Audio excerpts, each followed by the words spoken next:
ஜெபம். அன்பின் தகப்பனே, உம்மை நன்றியோடு துதிக்கிறோம் அப்பா, ஸ்தோத்தரிக்கிறோம், நன்றி செலுத்துகிறோம். உம்முடைய அன்புக்காக, இரக்கங்களுக்காக, கிருபைக்காக நன்றி அப்பா.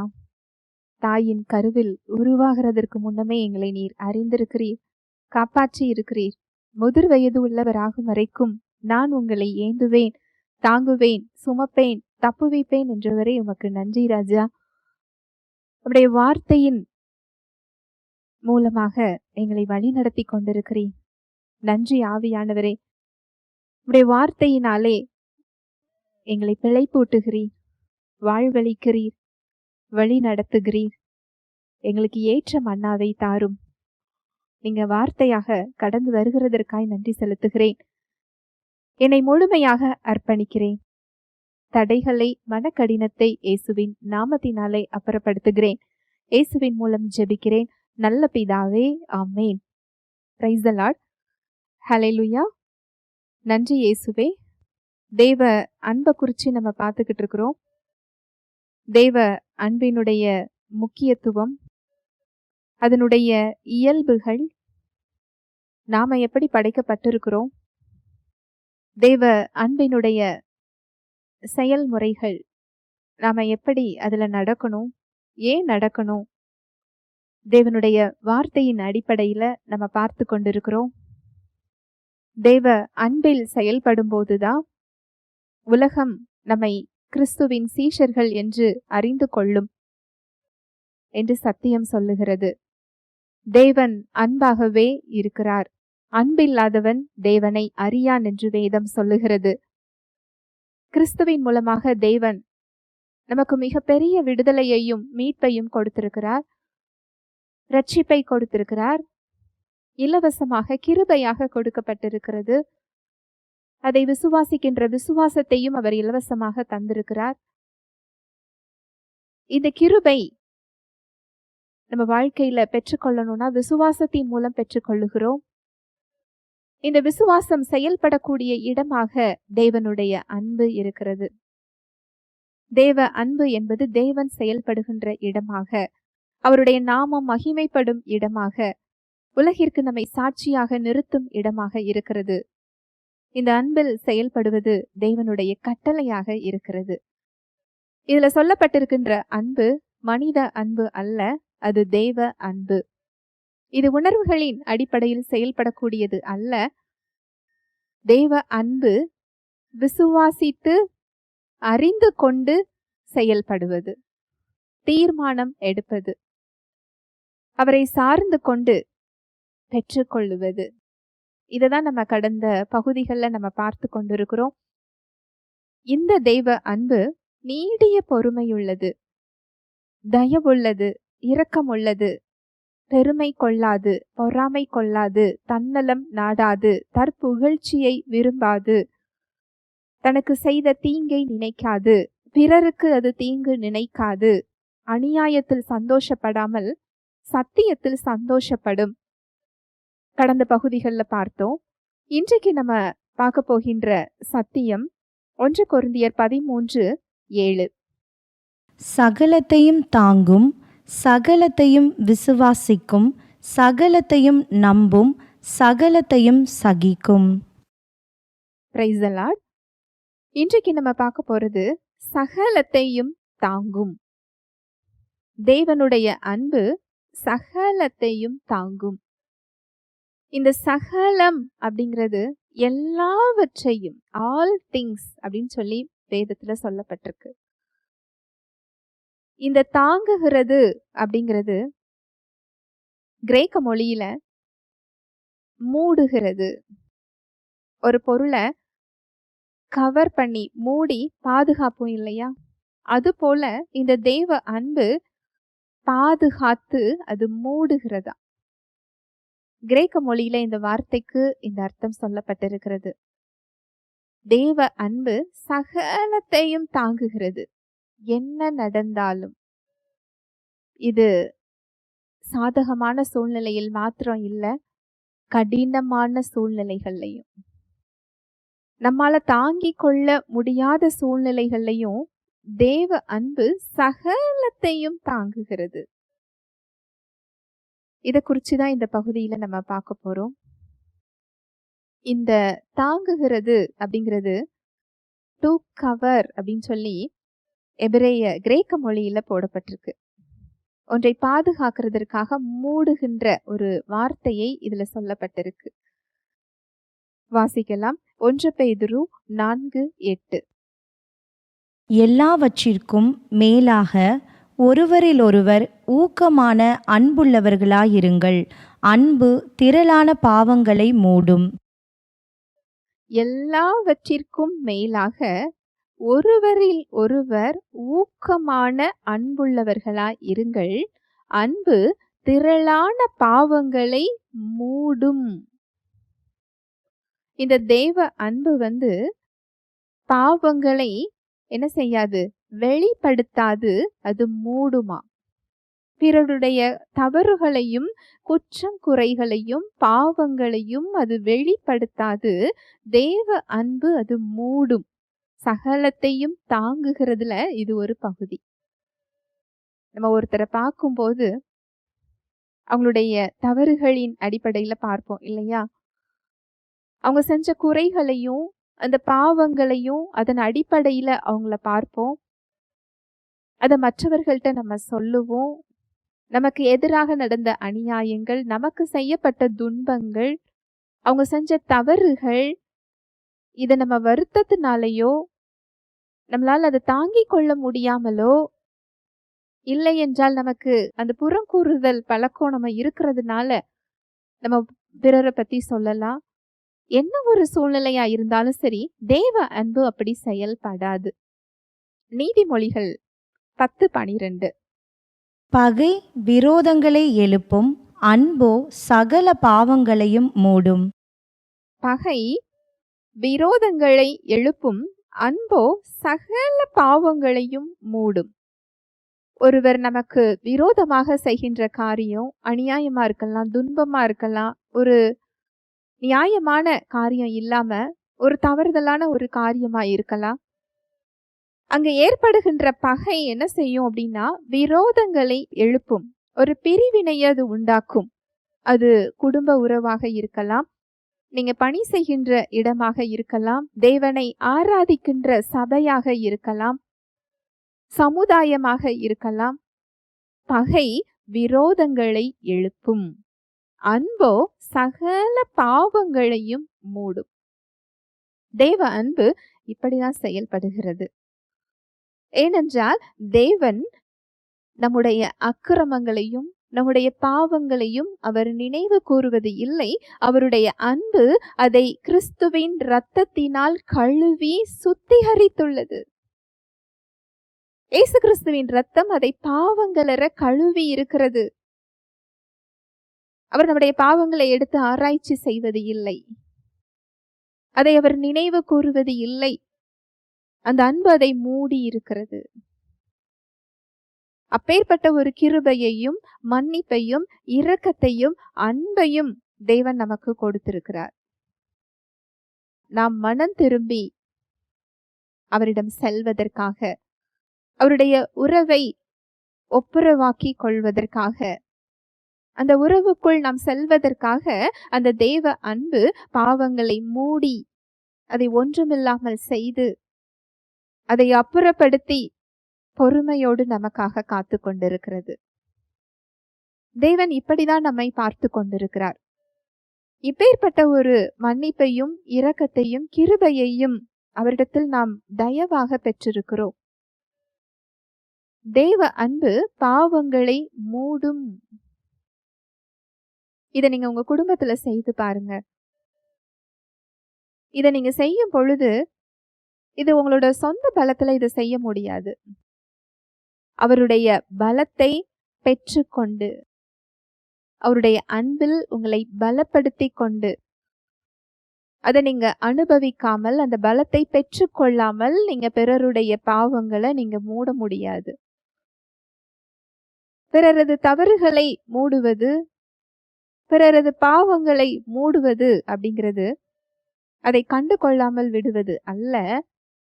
அந்த தவறுகளை, அநியாயத்தை மன்னித்து அவர்கள் மனம் திரும்ப ஒரு இரக்கத்தை காண்பிப்பது, அவங்க மனம் திரும்புவதற்கு ஏற்ற ஒரு வழியை அங்கு உருவாக்குவது, அவங்க சரியாகிறதற்கு ஒரு வாய்ப்பை அங்கு கொடுப்பது.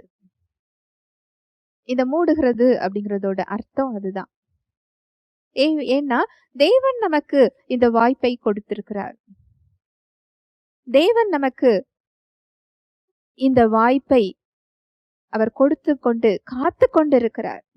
மனம் திரும்பி அவரிடம் வருவதற்காக அவர் பொறுமையோடு விசுவாசத்தோடு அவர் காத்து கொண்டிருக்கிறார். ஒரு கணவன் மனைவிக்கு இடையேயான பிரச்சனையில நீங்க இதை செய்து பாருங்க. உங்களுடைய வாழ்க்கை துணை, அது கணவனோ மனைவியோ, அது பொருளாதார பிரச்சனையா இருக்கலாம், இல்ல சுகவீனம் பலவீன பிரச்சனையா இருக்கலாம், நோய் காரணமா இருக்கலாம், இல்ல ஏதாவது ஒரு கடினமான ஒரு சூழ்நிலை. உங்க வாழ்க்கை துணையிடம் உள்ள குறைகளையோ பாவத்தையோ வெளிப்படுத்தாமல், அதை ஆராய்ச்சி செய்யாமல், அதை பேசிக்கொண்டே இருக்காமல், அதை மற்றவரிடம் கூறிக்கொண்டே இருக்காமல், அவருடைய அன்பை கொண்டு நீங்க அதை மூடி அவருடைய பலவீனத்தை உங்க பலத்தால நீங்க தாங்கும் பொழுது அங்க தேவனோட கிருபை வெளிப்படுறத உங்களால பார்க்க முடியும். அவருடைய சமாதானமும் அவருடைய விடுதலையும் அங்கு வெளிப்படுறத பார்க்க முடியும். ஏனென்றால் ரோமர் 15:1 சொல்லப்பட்டிருக்கு. ரோமர் 15:1. அன்றியும் பலமுள்ளவர்களாகிய நாம் நமக்கே பிரியமாய் நடவாமல் பலவீனருடைய பலவீனங்களை தாங்க வேண்டும். அன்றியும் பலமுள்ளவர்களாகிய நாம் நமக்கே பிரியமாய் நடவாமல் பலவீனருடைய பலவீனங்களை தாங்க வேண்டும். அடுத்த வசனம், நம்மில் ஒவ்வொருவனும் பிறனுடைய பக்தி விருத்திக்கு ஏதுவான நன்மை உண்டாகும்படி அவனுக்கு பிரியமாய் நடக்க கடவன். கிறிஸ்துவும் தமக்கே பிரியமாய் நடவாமல் உம்மை நிந்திக்கிறவர்களுடைய நிந்தைகள் என் மேல் விழுந்தது என்று எழுதியிருக்கிறபடியே நடந்தார். நமக்கு வேதத்துல சத்தியம் நாம் நடக்க வேண்டிய வழியை காண்பித்திருக்கிறது. என்ன சொல்லப்பட்டிருக்கு அப்படின்னா, பலம் உள்ளவர்களாகிய நாம் நமக்கே பிரியமாய் நடவாமல் பலவீனருடைய பலவீனங்களை தாங்க வேண்டும். ஒரு விசுவாசி நான் பலவீனமாக இருக்கிறேன் என்று சொல்ல முடியாது. தேவ வித்தினால் அவர் மறுபடியும் ஜெனிப்பிக்கப்பட்டிருக்கிறார். அவருடைய ஆவியில் தேவனுடைய இயல்பு கொடுக்கப்பட்டிருக்கிறது. ஆவியானவர் என்றென்றைக்கும் தங்கும் உறைவிடமாக அவருடைய ஆவி இருக்கிறது. ஆவியானவர் அவருக்குள் வாசம் செய்து கொண்டிருக்கிறார். சகலத்தையும் தாங்கக்கூடிய தேவ இயல்பு, தேவ அன்பு அவருக்குள் பரிசுத்த ஆவியின் மூலமாக ஊற்றப்பட்டிருக்கிறது.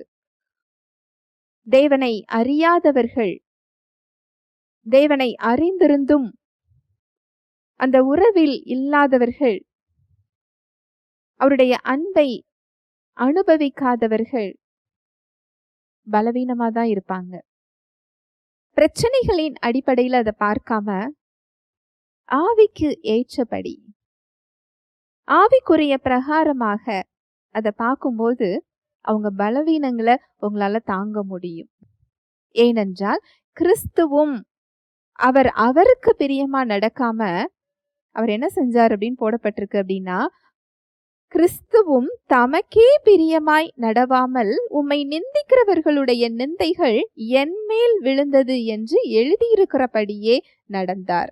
2வது வசனம் பாருங்க, நம்மில் ஒவ்வொருவனும் பிறனுடைய பக்தி விருத்திக்கு ஏதுவான நன்மை உண்டாகும்படி அவனுக்கு பிரியமாக நடக்க வேண்டும்.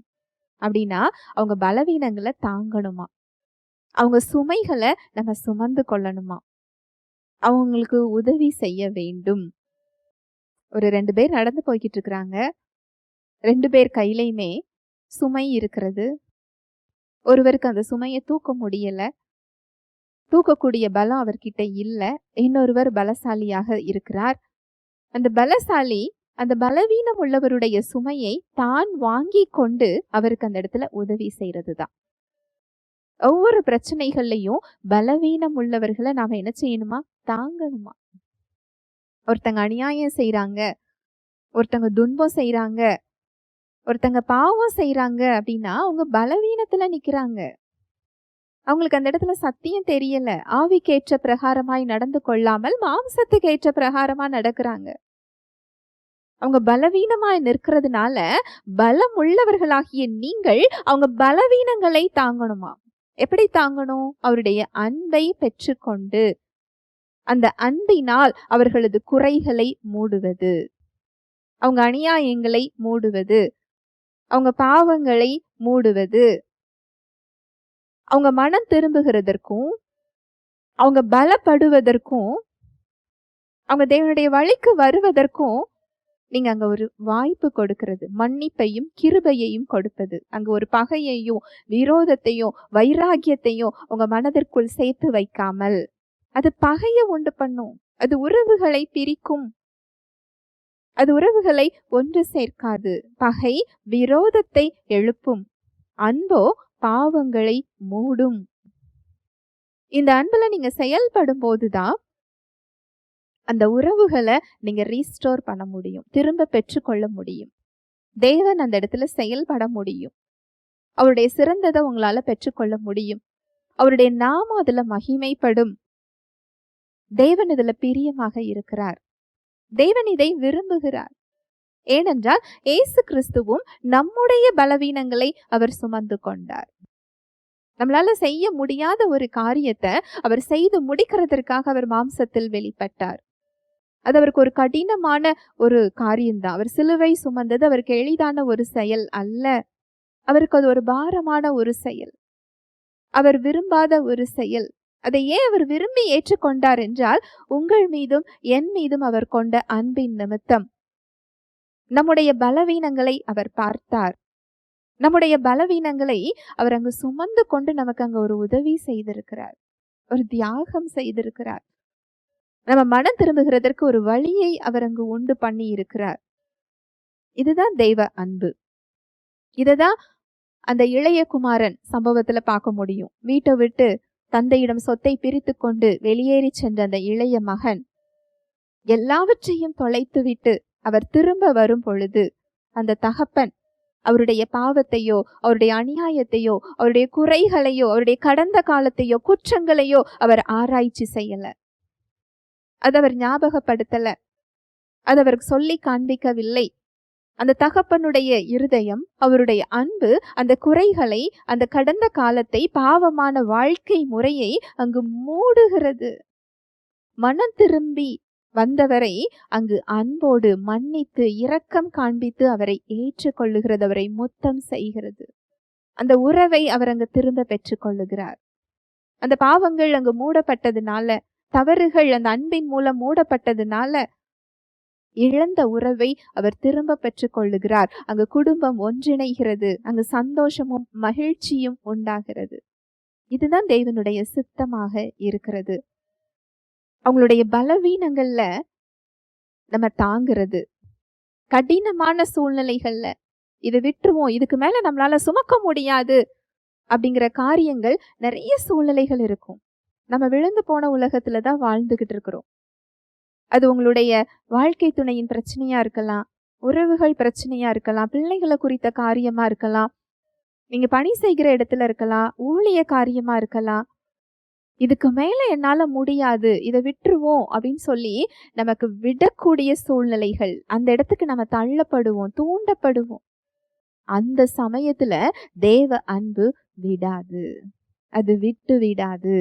அந்த சுமையை அது சுமக்குமா. ஹல்லேலூயா, பிரைஸ் தி லார்ட். ஒரு சாட்சி சொல்லி நான் முடிக்கிறேன். ஒரு சகோதரி, இந்த சத்தியத்தை அறிந்த ஒரு சகோதரி, அவங்க பணி செய்கின்ற இடத்துல அவங்க கூட வேலை செய்கிற ஒரு பெண் அவங்களுடைய வேலையையும் சேர்த்து இந்த சகோதரிகிட்ட கொடுப்பாங்களாம். அவங்க செய்ய மாட்டாங்களாம். இந்த சகோதரிக்கு ஒரு எண்ணம் வருமா, என்னை போலவே அவங்களும் வேலை செய்யறாங்க, அவங்க வேலையை நான் ஏன் செய்யணும்? ஏனென்றால் அவரவருக்கு என்ன வேலையோ அந்த அளவு கரெக்டா இருக்கும். இன்னொருத்தங்களை வேலையை செய்யும் போது அது கூடுதல் நேரம் எடுக்கும், அது 2 மடங்கான ஒரு வேலையாக இருக்கும். அது ஒரு கொஞ்சம் கடினமா தான் இருக்கும் இல்லையா? இந்த சகோதரிக்கு அந்த எண்ணம் வந்தாலும், இப்படி அநியாயம் செய்கின்ற அந்த பெண், அந்த சகோதரி தேவனை அறியாதவர். இந்த இடத்துல நான் தேவனுடைய அன்பை காண்பிக்க வேண்டும். முறுமுறுக்க கூடாது. நான் கிறிஸ்துவை அங்கு காண்பிக்க வேண்டும் என்று சொல்லி இந்த பெண் எதுவுமே சொல்ல மாட்டாங்களாம். இந்த சகோதரி, தேவனை அறிந்த சகோதரி, அவங்க வேலையும் சேர்த்து செஞ்சுக்கிட்டே இருந்தாங்களாம். ஆனா தினம் தினம் அந்த கேள்வி அவங்களுக்கு அது முடியாது. ஒரு கடினமான சூழ்நிலையில தான் அதை எதிர்கொண்டுகிட்டே இருக்கிறாங்க. அவங்களுக்கு அழுக வரும், கோபம் வரும். அவங்க நடந்து கொள்ளுகின்ற முறை எல்லாமே ரொம்ப கடினமா இருக்குமா. இந்த சகோதரி என்ன செய்வாங்க அப்படின்னா, ஆஃபீஸ் போன உடனே அவங்க போய் தனியாக அவங்க பாத்ரூம்ல போய் கண்ணாடியை பார்த்து பேசுவாங்களாம். தேவ அன்பு பரிசுத்த ஆவியின் மூலமாக என் உள்ளத்தில் ஊற்றப்பட்டிருக்கிறபடியால் அந்த அன்பை கொண்டு இந்த சகோதரியை நான் மன்னிக்கிறேன், நேசிக்கிறேன், அன்பு செய்கிறேன். அந்த அன்புல அவங்க பலப்பட அவங்களுக்கு அந்த கண்ணீர், அந்த வருத்தம்லாம் மறையுது. அவங்க தேவன்கிட்ட கேள்வி கேட்குறாங்க. நான் தேவ அன்பை கொண்டு நான் இந்த சகோதரியை நான் மன்னிக்கிறேன், நேசிக்கிறேன், அன்பு செய்கிறேன். எனக்கு அவங்க மேல கோபம் வரல. ஆனாலும் என் சூழ்நிலையே எனக்கு மாறல. உடனே ஆவியானவர் சொன்னாரா, உன் சிந்தனையில என்ன இருக்கு? உன் வாய் தேவ அன்பை கொண்டு மன்னிக்கிறேன், நேசிக்கிறேன், அன்பு செய்கிறேன் சொல்லுது. உன் சிந்தனை இப்படி பண்றாங்களே, இப்படி அநியாயம் செய்யறாங்களே, என்னைய துன்பப்படுத்துறாங்களே, உன் சிந்தனை அந்த துன்பத்தை சுத்தியே இருக்குது. அந்த செய்த அநியாயம் தவறுகளை நோக்கியே உன் சிந்தனை இருக்குது. நீ பேசுகிற பேச்சு சரியா இருக்கு, ஆனா சிந்தனையில உள்ள கற்பனை சூழ்நிலைகளுக்கு ஒத்ததாக இருக்கிறது. நீ என்ன வார்த்தைகளை பேசுகிறாயோ அதற்கு இணைந்த கற்பனை வேண்டும். இது ஆவியானவர் சொன்ன உடனே அந்த வார்த்தைகளை அவங்க சிந்தனையில தியானிக்க ஆரம்பிக்கிறாங்க. நல்லா கவனிங்க, இது ஒரு நாள்ல வரக்கூடிய இடம் கிடையாது. ஏனென்றால் நம்முடைய உணர்வுகள், நம்ம சிந்தனைகள், புலன்கள் எல்லாம் பார்ப்பதின் அடிப்படையிலேயே இருக்கும். எதை பார்க்குறோமோ, எதை கேட்குறோமோ, எதை உணர்கின்றோமோ, என்ன சூழ்நிலைகளோ அதுல இருந்து வர்ற தகவல்களோட இம்பாக்ட், பாதிப்பு அதிகமா இருக்கும். ஆனா தெய்வ அன்பு என்பது வெளியிருந்து வரக்கூடிய விஷயம் இல்ல, அது நம்முடைய ஆவியிலிருந்து வெளிப்படக்கூடிய ஆற்றல். தேவன் எப்படி செயல்படுகிறார், அவர் என்ன விரும்புகிறார், நம்ம எப்படி படைத்திருக்கிறார், இதெல்லாம் சத்தியத்துல தான் இருக்குது, அவருடைய வார்த்தையில இருக்குது. சூழ்நிலைகளை பார்த்தால் நமக்கு தெரியாது. அவங்க இந்த சத்தியத்தை அவங்க தியானிக்கிறாங்க. அந்த அன்புல அவங்க பலப்படுறாங்க. பலப்பட அவங்களுக்கு நார்மலான ஒரு செயலாக அது மாறுது.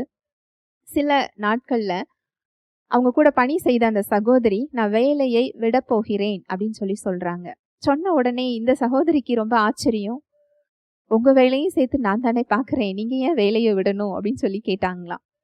உங்களுக்கு ஏதாவது பிரச்சனையா, உங்களால முடியலன்னு சொன்னா உங்களுக்கு நான் ஹெல்ப் பண்றேன், இதே மாதிரி உங்க வேலையை நான் பார்த்து தரேன், அதுக்காக வேலையை விடணும்னு அவசியம் இல்லை, உங்களுக்கு நான் உதவி செய்யறேன் அப்படின்னு சொல்லி இந்த சகோதரி சொல்லியிருக்காங்க. இல்லை, என்னால இதுக்கு மேல வேலை பார்க்க முடியாது, எனக்கு என்னோட இருதயத்துல ஒரு ஓட்டை இருக்குன்னு சொல்லி டாக்டர் சொல்லியிருக்கிறாங்க, நான் அதுக்கு ட்ரீட்மெண்ட் போக போறேன், என்னால இதுக்கு மேல வலிய, என்னோட பிரச்சனைய தாங்க முடியல அப்படின்னு சொல்லி அழுதுருக்குறாங்க. உடனே இந்த தேவனை அறிந்த சகோதரி, ஒரே ஒரு நாள் என்னோட வீட்டுக்கு வர முடியுமா, நீங்க இதை வந்துட்டு அதுக்கப்புறம் நீங்க தீர்மானம் எடுங்க அப்படின்னு சொல்லி ஆண்டவரை குறித்து, இயேசு கிறிஸ்துவை குறித்து அவங்க அந்த சகோதரிக்கு அவங்க சாட்சி சொல்றாங்க. சுவிசேஷத்தை அவங்க கற்றுக் கொடுக்கறாங்க. அந்த சகோதரியும் வீட்டுக்கு போறாங்க. அந்த ஒரு நாள் முழுவதும் அவங்களுக்கு தேவனுடைய அன்பையும் சுவிசேஷத்தையும், ரட்சிப்பில் என்ன இருக்கிறது, இந்த நோயில இருக்க வேண்டிய அவசியம் இல்லை, இயேசு கிறிஸ்துவை நீங்க ஏற்றுக்கொள்ளும் போது, அந்த விசுவாசத்தை நீங்க பெற்றுக்கொள்ளும் பொழுது உங்களால சுகத்தை பெற முடியும், ஏனென்றால் அவர் கொடுத்த ரட்சிப்பில் சுகமும் இருக்கிறது அப்படிங்கிற நற்செய்தியை அவங்க சொல்றாங்க. சொல்லிவிட்டு அவங்களுக்கு இயேசுவின் நாமத்தினால அத்தாரிட்டி பிரேயர் பண்றாங்க. அன்றைக்கு மதிய சாப்பாடு அந்த சகோதரிக்கு இவங்க சமைச்சு அவங்க கொடுக்குறாங்க. தைரியமா அவங்க சத்தியத்தை சொல்லி அவங்கள அனுப்பி விடுறாங்க. நீங்க டாக்டர் கிட்ட போங்க, உங்க இருதயம் நார்மலாக இருக்கும். அதே போல மறுநாள் அந்த சகோதரி அவங்க டாக்டர் கிட்ட போறாங்க. அங்க ஸ்கேன் பண்ணி பார்த்ததுல அவங்க இருதயம் ரொம்பவே நார்மலாக தேவனுடைய பெரிதான கிருபையினால அங்க இருந்தது. அந்த ஓட்டை எதுவுமே இல்லை, நார்மல் ரிப்போர்ட்னு சொல்லி இயேசுவின் நாமத்தினால அவங்க அதை பெற்றுக்கொண்டாங்க. இதை கேட்ட உடனே, இதை பார்த்த உடனே அந்த சகோதரி இயேசு கிறிஸ்துவை இரட்சகராக ஏற்றுக்கொண்டாங்க.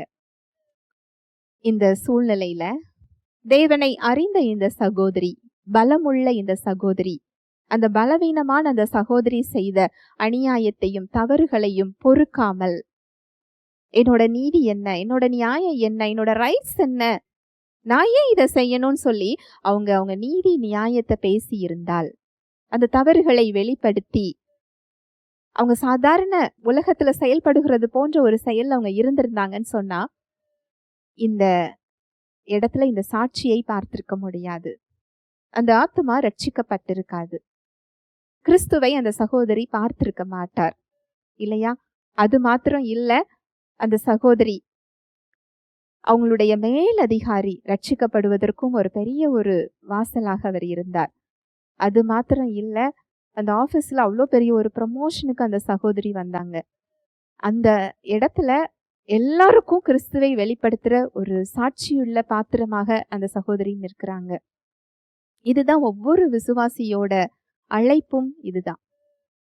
இதுல நீங்க சொல்லலாம், நான் குடும்பத்துல இருக்கிறேன் அப்படின்னு சொல்லலாம். நீங்க குடும்பத்துல சாட்சியா இருக்க அழைக்கப்பட்டிருக்கிறீங்க. நீங்க மனைவியா இருக்கலாம், கணவனா இருக்கலாம், மருமகளா இருக்கலாம், இல்ல பெற்றோர்களா இருக்கலாம். நீங்க எந்த இடத்துல நீங்க அநியாயப்படுத்தப்படுறீங்களோ, எந்த இடத்துல நீங்க அவமானப்படுத்தப்படுறீங்களோ, எந்த இடத்துல நீங்க தாங்கிக் கொள்ள முடியாமல் இதுக்கு மேல் என்னால சுமக்க முடியாதுன்னு நினைக்கிறீங்களோ, உங்களுக்கு தேவன் அவருடைய பலத்தை, அவருடைய அன்பை கொடுத்திருக்கிறார். தேவ அன்பு சகலத்தையும் தாங்கக்கூடியது. அந்த அன்புல நீங்க இளைப்பாரி அதை அறிந்து கொண்டு அந்த அன்பை நீங்கள் பெற்றுக்கொள்ளும் போது, அந்த அன்பு பிறரது குறைகளை அது பார்க்காது, பிறருடைய பாவத்தை அது ஆராய்ச்சி செய்யாது, பிறருடைய அநியாயங்களை அது வெளிப்படுத்தாது. அந்த அன்பு சகல பாவத்தையும் மூடும், பகை விரோதங்களை உண்டு பண்ணும். அது தெய்வ சமாதானத்தோடு அந்த இரக்கத்தையும் மன்னிப்பையும் கொடுக்க அது காத்திருக்கும். அங்கு கிருபையை அது அளிக்கும். அந்த எதிரில் உள்ள நபர் அங்கு மனம் திரும்பி அவர் கிருபையில பலப்படுவதற்கு, தேவனிடத்திற்கு வருவதற்கு அது ஒரு வழியாக இருக்கும். உங்க வாழ்க்கையிலையும் அங்க கிருபை வெளிப்படுறத நீங்க பார்க்க முடியும். தேவன் செயல்படுறத பார்க்க முடியும். உங்க உறவுகளை நீங்க திரும்ப பெற்றுக்கொள்றத பார்க்க முடியும். உங்க உறவுகளை நீங்க இழந்து போக மாட்டீங்க. நீங்க உங்க உறவை இழந்து போய் நிற்கலாம். நான் எப்படி ரீஸ்டோர் பண்ண போறேன் நீங்க நினைக்கலாம். என் கைவிட்டு போய்விட்டதே, என் உறவு என்னிடத்தில் வரவில்லையே, என்னை வேண்டாம் என்று சொல்லிவிட்டதே அப்படின்னு சொல்லி நீங்க அதை நினைக்கலாம். இல்ல, அந்த உறவுகளை உங்களால திரும்ப பெற்றுக்கொள்ள முடியும். ஹல்லேலூயா, பிரைஸ் தி லார்ட். இந்த தேவ அன்பு கடினமான சூழ்நிலையிலையும், இது நீங்க நல்லா இருக்கும்போது மாத்திரம் அப்படி இல்லை, இதுக்கு மேல என்னால சுமக்க முடியாதுன்னு சொல்லப்படக்கூடிய கடினமான சூழ்நிலைகள்லையும் தேவ அன்பு விட்டு விடாது. அது உறுதியோடு, தேவ பலத்தோடு அந்த அன்பை அது காண்பிக்கும். ஜெபிக்கலாம். அன்பின் தகப்பனே, உம்மை நன்றியோடு துதிக்கிறோம் அப்பா, ஸ்தோத்தரிக்கிறோம், நன்றி செலுத்துகிறோம். உம்முடைய அன்புக்காக, கிருபைக்காக நன்றி அப்பா. தேவ அன்பு சகலத்தையும் தாங்கும், பகை விரோதங்களை எழுப்பும், அன்போ சகல பாவங்களையும் மூடும் என்ற சத்தியத்தை இன்று எங்களுக்கு நீர் கற்றுக் கொடுத்திருக்கிறீர். எங்களுடைய குடும்பங்களில், எங்களுடைய உறவுகளிடத்தில், எங்களுடைய பிள்ளைகளிடத்தில், நாங்கள் பணி செய்கின்ற இடத்தில், சமுதாயத்தில் இந்த தேவ அன்பை எப்படி வெளிப்படுத்த வேண்டும், தேவனுடைய நாமத்தை எப்படி மகிமைப்பட வைக்க வேண்டும், தேவன் எப்படி செயல்படுவார், தேவன் எதை விரும்புகிறார், அந்த கிருபை எப்படி வெளிப்படும், தெய்வ அன்பு எப்படி செயல்படும் எங்களுக்கு நீர் கற்றுக் கொடுத்திருக்கிறீரப்பா. இதை கேட்டுக்கொண்டிருக்கிற ஒவ்வொரு சகோதர சகோதரிகளையும் உடைய கருத்தில் தருகிறேன். எந்த இடத்துல இதற்கு மேல் இந்த சுமையை என்னால் சுமக்க முடியாது என்று சோர்ந்து போய் காத்திருக்கிறார்களோ, அந்த சுமைகளை உம்முடைய பாதத்தில் அவங்க இறக்கி வைத்துவிட்டு உம்முடைய அன்பில் பலப்பட நீர் கற்றுக் கொடுக்கிறதற்காய் நன்றி. அந்த சுமைகளை, பிறர் செய்கின்ற தீங்கை, அநியாயத்தை, தவறுகளை மன்னிக்க கூடிய அந்த இடத்தை அவங்களுக்கு நீங்க கற்றுக் கொடுக்கிறதற்காய் நன்றி. உங்களுடைய அன்பு வெளிப்படுவதற்கு அவங்க ஒத்துழைக்கிறதற்காய் நன்றி. அந்த கிருபை அவங்களை பலப்படுத்துகிறதற்காய் நன்றி ராஜா. ஒவ்வொருவரையும் இயேசுவின் நாமத்தினால நான் ஆசீர்வதிக்கிறேன். தெய்வ அன்பு, தெய்வ சமாதானம், தெய்வ கிருபை ஒவ்வொருவரது வாழ்விலையும் பெருகுவதாக, உம்மை அறிகிற அறிவினால் அது ஒவ்வொருவர் வாழ்க்கையிலையும் பெருகுவதாக இயேசுவின் நாமத்தினால ஆசீர்வதிக்கிறேன். இயேசுவின் மூலம் ஜெபிக்கிறேன் நல்ல பிதாவே, ஆமென்.